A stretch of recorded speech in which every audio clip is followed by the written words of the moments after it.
നമസ്കാരം. പ്രിയമുള്ളവരെ, നമ്മുടെ വചനചിന്തകളുമായിട്ട് ബന്ധപ്പെട്ടിട്ട് ഇത് 8ാമത്തെ എപ്പിസോഡാണ്. ഇന്ന് നമ്മൾ കഴിഞ്ഞ ദിവസങ്ങളിൽ ചിന്തിച്ചതുപോലെ തന്നെ വിശ്വാസത്തിൻ്റെ വിവിധ തലങ്ങളെക്കുറിച്ചുള്ള ചിന്തകളായിരുന്നു കഴിഞ്ഞ ചില എപ്പിസോഡുകളിലായിട്ട് നമ്മൾ ചെയ്തുകൊണ്ടിരുന്നത്. ഇവിടെ നമ്മൾ അത് തന്നെയാണ് ചെയ്യുന്നത്.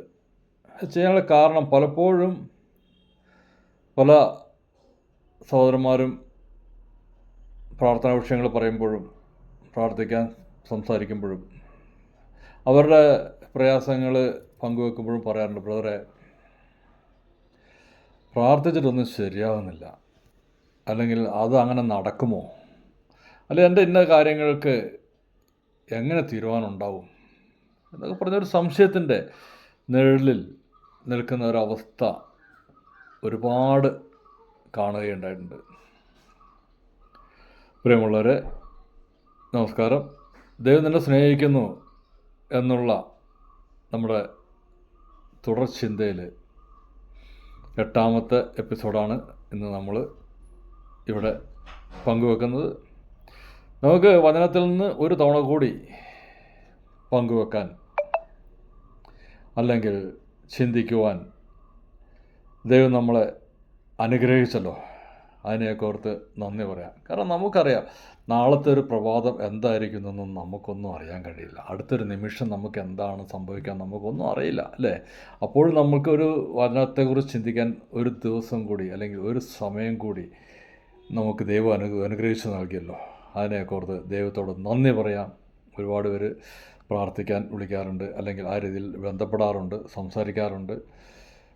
ചില ആളുകൾ കഴിഞ്ഞ എപ്പിസോഡ് റിലീസ് ചെയ്തപ്പോൾ ഒരു സഹോദരൻ വിളിച്ച് പറയുകയുണ്ടായി, ഞാൻ ആകെ നിരാശയിലായിരുന്നു.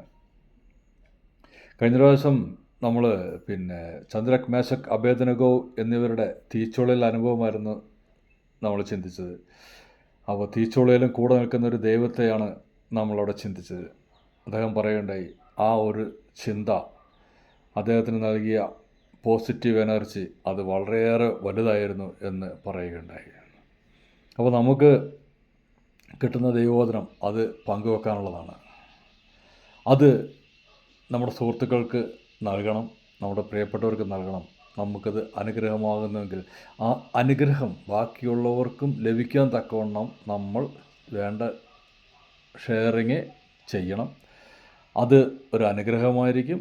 ദൈവം നമ്മളെ എപ്പോഴും അനുഗ്രഹിക്കും.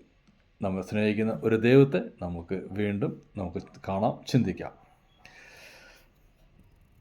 എബ്രഹാം പിതാവ്, വിശ്വാസികളുടെ പിതാവ് എന്ന് അറിയപ്പെടുന്ന എബ്രഹാം, അവിടെ എബ്രാമിനെ കുറിച്ച് ഇങ്ങനെ പറയുന്നു. ഉൽപ്പത്തി 12:1-3 വരെയുള്ള വചനങ്ങളിൽ യഹോവ എബ്രാമിനോട് അരുളിച്ചെയ്തത് എന്തെന്നാൽ, നീ നിൻ്റെ ദേശത്തെയും ചാർച്ചക്കാരെയും പിതൃഭവനത്തെയും വിട്ട് പുറപ്പെട്ട് ഞാൻ നിന്നെ കാണിപ്പാനിരിക്കുന്ന ദേശത്തേക്ക് പോക.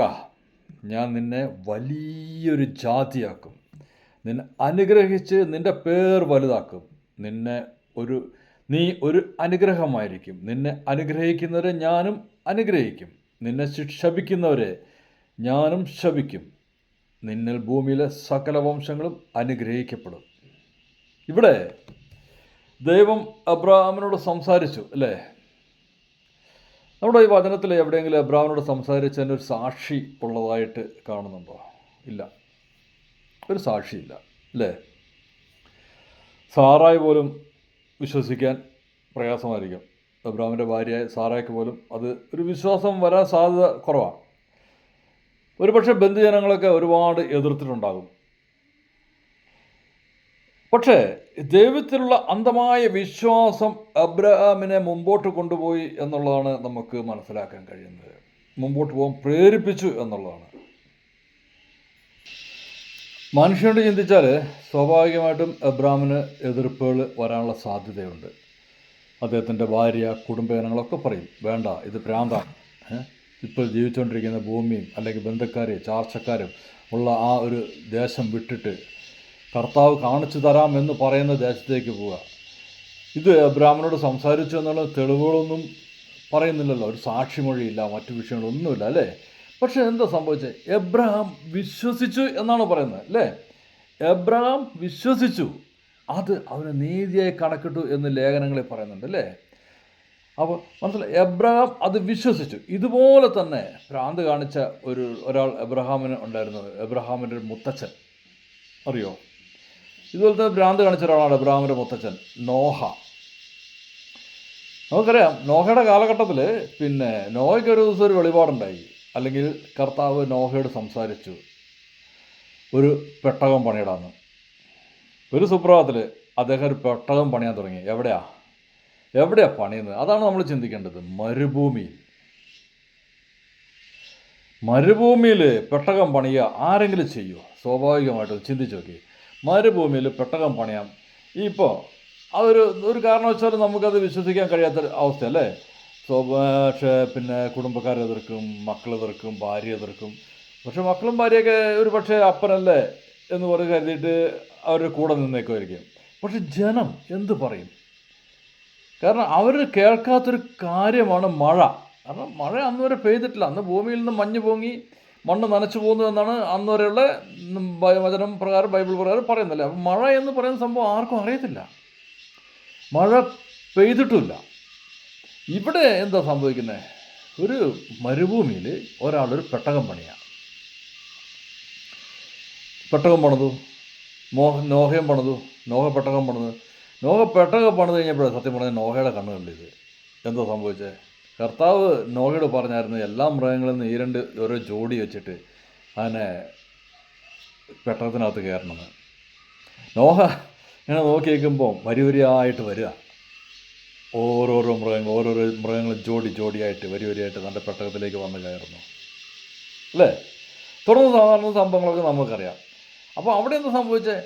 നോഹയുടെ ആ അന്ധമായ ഒരു വിശ്വാസം, ഇവിടെ മഴ പെയ്യും, ഈ ഭൂമി മുങ്ങിപ്പോവും, പ്രളയത്തിൽ മുങ്ങിപ്പോവും എന്നുള്ള നോഹയുടെ ആ അന്ധമായ, അല്ലെങ്കിൽ കർത്താവ് പറഞ്ഞത് വാക്കിന് അന്ധമായിട്ടാണ് വിശ്വസിച്ചു എന്നുള്ളതാണ് നോഹ കാണിച്ചത്. അപ്പം അബ്രഹാമിന് മുമ്പും ഇങ്ങനത്തെ ഒരു ഭ്രാന്ത് കാണിച്ച ഒരാൾ ഉണ്ട് എന്ന് നമുക്ക് മനസ്സിലാക്കാം. അത് ഭ്രാന്തല്ലായിരുന്നു, സത്യത്തിൽ എന്തായിരുന്നു? അതൊരു വിശ്വാസത്തിൻ്റെ ഫലം തന്നെ അല്ലേ അവിടെ സംഭവിച്ചു. നമുക്ക് വീണ്ടും അബ്രഹാമിലേക്ക് വന്നാൽ എന്ത് സംഭവിക്കുക? കാലങ്ങൾക്ക് ശേഷം അബ്രഹാമിന് ഒരു മകനുണ്ടായി അല്ലേ. അപ്പം മകനുണ്ടായി കഴിഞ്ഞപ്പോൾ എന്താ സംഭവിച്ചത്? ഒറ്റ മകനാണ്. കാലങ്ങൾക്ക് ശേഷമാണ് അല്ലെങ്കിൽ മക്കളുണ്ടാകാവുന്ന കാലങ്ങൾക്ക് ശേഷമാണ് അബ്രഹാമിന് മകനുണ്ടായത് എന്ന് പറയുന്നത്. സ്വാഭാവികമായിട്ടും കർത്താവ് ഒരുപാട് അബ്രഹാം ഈ മകനെ സ്നേഹിച്ചിട്ടുണ്ടാകും, കൊഞ്ചിച്ചിട്ടുണ്ടാകും, ലാളിച്ചിട്ടുണ്ടാകും, കൊണ്ടുപോകാൻ തൻ്റെ അവകാശമാണ് അല്ലേ. സ്വാഭാവികമായിട്ടും ആർക്കും ഉണ്ടാകുന്ന ഒരു സ്നേഹവും താല്പര്യം തന്നെയാണ് ഇവിടെ ഉണ്ടാകുന്നത്. പക്ഷേ എന്ത് ചെയ്തു? ഒരു ദിവസം കർത്താവ് വിളിച്ചിട്ട് അബ്രഹാമിനോട് പറഞ്ഞു, അബ്രഹാം, നിൻ്റെ മകനെ ഞാൻ കാണിച്ചു തരുന്ന സ്ഥലത്ത് എനിക്ക് ബലിയർപ്പിക്കണം. ഓക്കെ. അബ്രഹാം ഒരു വാക്ക് പോലും എതിർത്ത് പറഞ്ഞിട്ടില്ല.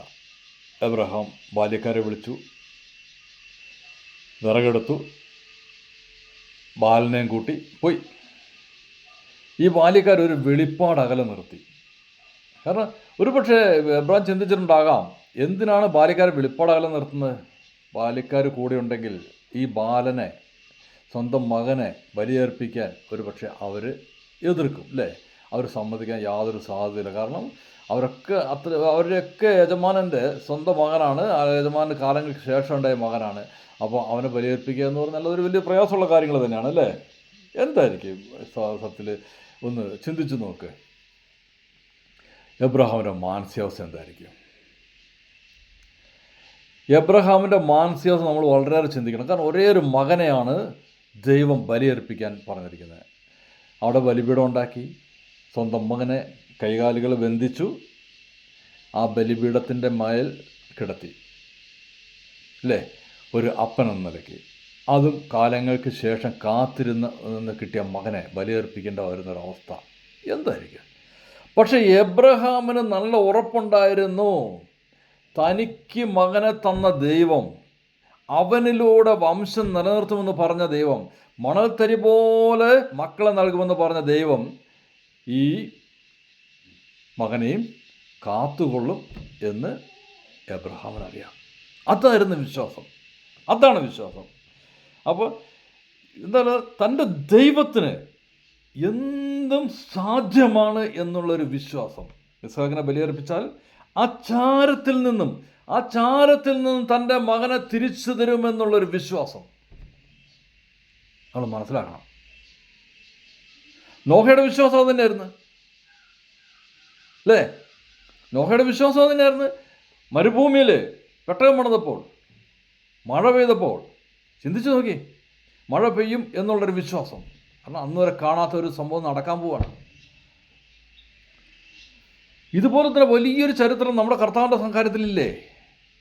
മറിയം, യേശുവിൻ്റെ അമ്മയോട് ഒരു ദൂതൻ വന്ന് പറയുകയാണ്, നീ പരിശുദ്ധാത്മാവിനാൽ ഗർഭം ധരിക്കും, നീ ഒരു മകനെ പ്രസവിക്കും. തീർച്ചയായിട്ടും സംഭവിച്ചു, അല്ലേ? മറിയം എന്താ പറഞ്ഞേ? ഞാനിത് ഏറ്റെടുക്കുന്നു, നിന്റെ വചനം എന്നിൽ നിറവേറട്ടെ എന്ന് തന്നെ പറഞ്ഞു, അല്ലേ? ഒരു കാര്യം നിങ്ങൾ ചിന്തിച്ചിട്ടുണ്ടോ? യഹൂദന്മാരുടെ ആചാരപ്രകാരം പിഴച്ച ഒരു സ്ത്രീയെ കല്ലെറിഞ്ഞ് കൊല്ലണം. ഈ മറിയത്തിനോട് പറയുമ്പോൾ ഒരു സാക്ഷിയുള്ളതായിട്ട് പറയുന്നില്ല. മറിയത്തിനോട് കർത്താവ് സംസാരിക്കുമ്പോൾ ഒരു സാക്ഷിയുള്ളതായിട്ട് പറയുന്നില്ല. പക്ഷേ മറിയം അത് വിശ്വാസത്തിലെടുത്തു. എന്താണ് കാരണം? മറിയത്തിൻ്റെ വിശ്വാസമാണത്. ബാക്കി രണ്ടാമത് ഇതെല്ലാം കൂടി മറ്റേ ജോസഫിനോട് സംസാരിച്ചു, ദൈവം സംസാരിച്ചു, അതിനെ സ്വീകരിക്കാനൊക്കെ പറഞ്ഞു, അതൊക്കെ ശരി. പക്ഷേ അതൊക്കെ പിന്നീട് നടന്ന കാര്യങ്ങൾ. അതൊന്നും അങ്ങനെ നടക്കുമെന്നൊന്നും മറിയത്തിന് അറിയില്ലല്ലോ. അറിയോ? ഇല്ല. മറിയത്തിന് ഒരു കാര്യം അറിയാം, താൻ ഗർഭിണിയാണ്. പക്ഷെ പുരുഷനെ അറിഞ്ഞിട്ടില്ല എന്നുള്ളത് സത്യം. പക്ഷെ ഒരു ഗർഭിണിയാണ്, പുരുഷനെ അറിഞ്ഞിട്ടില്ല എന്നൊക്കെ പറഞ്ഞാൽ സമൂഹം അംഗീകരിക്കുമോ? തീർച്ചയായിട്ടും കല്ലെറിഞ്ഞ് കൊല്ലപ്പെടും. സ്വന്തം ജീവനെ കളഞ്ഞുകൊണ്ടും കർത്താവിന് വേണ്ടി നിലനിൽക്കാൻ ശ്രദ്ധിച്ച ഒരു സ്ത്രീ, അവരുടെ വിശ്വാസം, ആ വിശ്വാസത്തെയാണ് നമ്മൾ മനസ്സിലാക്കേണ്ടത്. ഞാൻ നിങ്ങളോട് പറയാൻ ശ്രമിക്കുന്നത്, കർത്താവിൻ്റെ സന്നിധിയിൽ ഇരിക്കുകയും കർത്താവിന് അസാധ്യമായത് ഒന്നുമില്ല എന്ന് വിശ്വസിക്കുകയും ആ വിശ്വാസത്തിൽ ബലപ്പെടുകയും ചെയ്താൽ നിന്റെ വിഷയങ്ങളുടെ മേൽ, നിന്റെ പ്രയാസങ്ങളുടെ മേൽ കർത്താവ് ഇടപെടും എന്നുള്ളൊരു വലിയ സത്യമാണ്. നീ സാമ്പത്തികമായിട്ടുള്ള പ്രയാസത്തിലാണോ? നിന്റെ കുടുംബത്തിൽ സന്തോഷമില്ലേ? സമൂഹത്തിൽ നിനക്ക് പ്രയാസങ്ങളുണ്ടോ? നീ ഒരു കാര്യം കർത്താവിൽ വിശ്വസിക്കുക,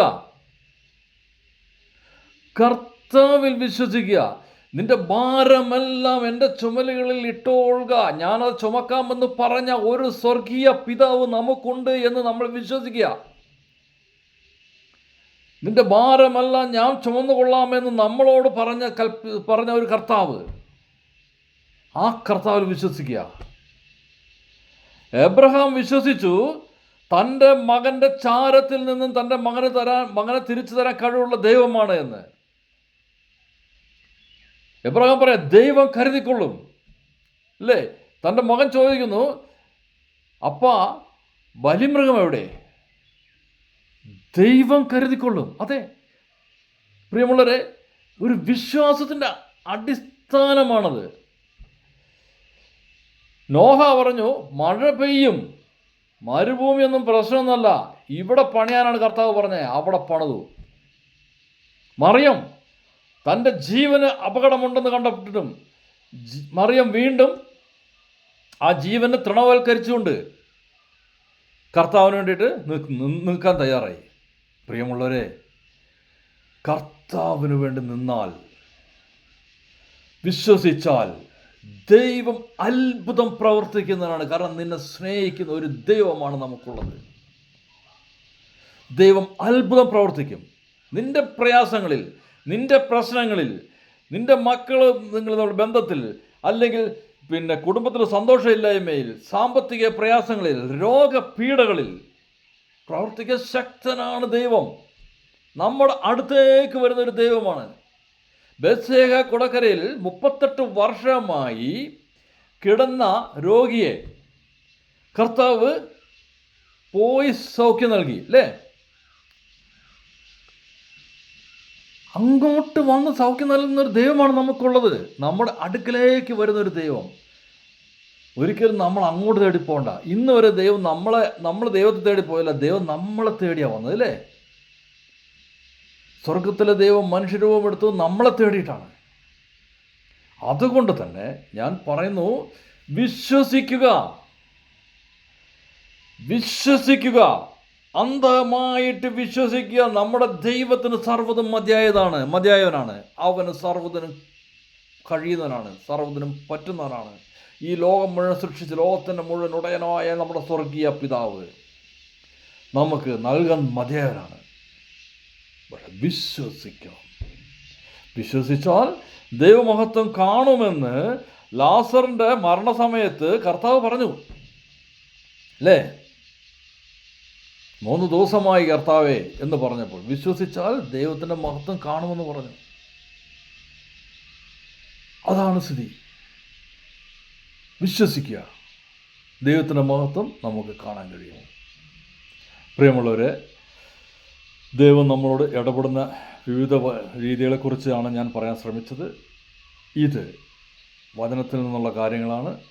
നമുക്ക് ഇതൊരു അനുഗ്രഹമായി മാറുമെന്ന് എനിക്ക് വിശ്വാസമുണ്ട്. കേൾക്കുന്ന നിങ്ങൾ ചിന്തിക്കുക, വിശ്വസിക്കുക, ദൈവത്തിൽ അടിയുറച്ച് വിശ്വസിക്കുക. ദൈവം നിങ്ങളെ സഹായിക്കും, അനുഗ്രഹിക്കും. ദൈവനാമം മാത്രം മഹത്വം എടുക്കട്ടെ. പ്രിയമുള്ളവരെ, നിങ്ങൾക്ക് ഇത് അനുഗ്രഹമായെങ്കിൽ ആ അനുഗ്രഹത്തെ മറ്റുള്ളവർക്കും കൂടി നൽകുക. കാരണം ദൈവവചനം എല്ലായിടത്തും പ്രഘോഷിക്കപ്പെടേണ്ട ഒരു കാര്യം തന്നെയാണ്. അതിനാൽ തന്നെ ആ അനുഗ്രഹം മറ്റുള്ളവരോടുകൂടി ഷെയർ ചെയ്യുക. അത് നിങ്ങൾക്ക് ഒരു അനുഗ്രഹമാകും. അത് സ്വർഗത്തിൽ സന്തോഷത്തിന് ഇടയാകും. ദൈവം നമ്മളെ അനുഗ്രഹിക്കട്ടെ. നമുക്ക് പ്രാർത്ഥിക്കാം. കർത്താവെ, സ്തുതിക്കുന്നു, സ്തോത്രം ചെയ്യുന്നു. കർത്താവെ, അടിയങ്ങൾ ചിന്തിച്ച ഈ വിഷയങ്ങൾ കർത്താവെ, അത് അടിയങ്ങളുടെ ജീവിതത്തിൽ അനുഗ്രഹവും അടിയങ്ങളുടെ പാതയ്ക്ക് പ്രകാശവുമാകുവാൻ തക്കവണ്ണം സഹായിക്കണം കർത്താവെ. രോഗങ്ങളെ കഷ്ടപ്പെടുന്ന ആളുകളുണ്ട് കർത്താവെ, അവരോട് ഇടപെടണം കർത്താവെ. സൗഖ്യം നൽകാൻ അങ്ങ് മതിയായവനാണ് കർത്താവെ. സാമ്പത്തിക വിഷയങ്ങളുടെ മേൽ പ്രയാസം അനുഭവിക്കുന്ന ധാരാളം പേരുണ്ട് കർത്താവെ, അവരോടുകൂടി ഇടപെടണം കർത്താവെ. എല്ലാം ക്രമീകരിക്കാൻ തക്കവണ്ണം അവർ അനുഗ്രഹിക്കണം കർത്താവെ. സ്വർഗീയം നല്ല വിധ കുടുംബത്തിൽ സന്തോഷമില്ലായ്മ കർത്താവെ അനുഭവിക്കുന്ന ധാരാളം പേരുണ്ട് കർത്താവെ. ആ കുടുംബങ്ങളിൽ കർത്താവെ അങ്ങ് നാഥനായി വരികയും കർത്താവെ അങ്ങ് മധ്യസ്ഥം വഹിക്കുകയും ചെയ്യണം കർത്താവെ. സന്തോഷത്തെ പകർന്ന് നൽകണം കർത്താവെ.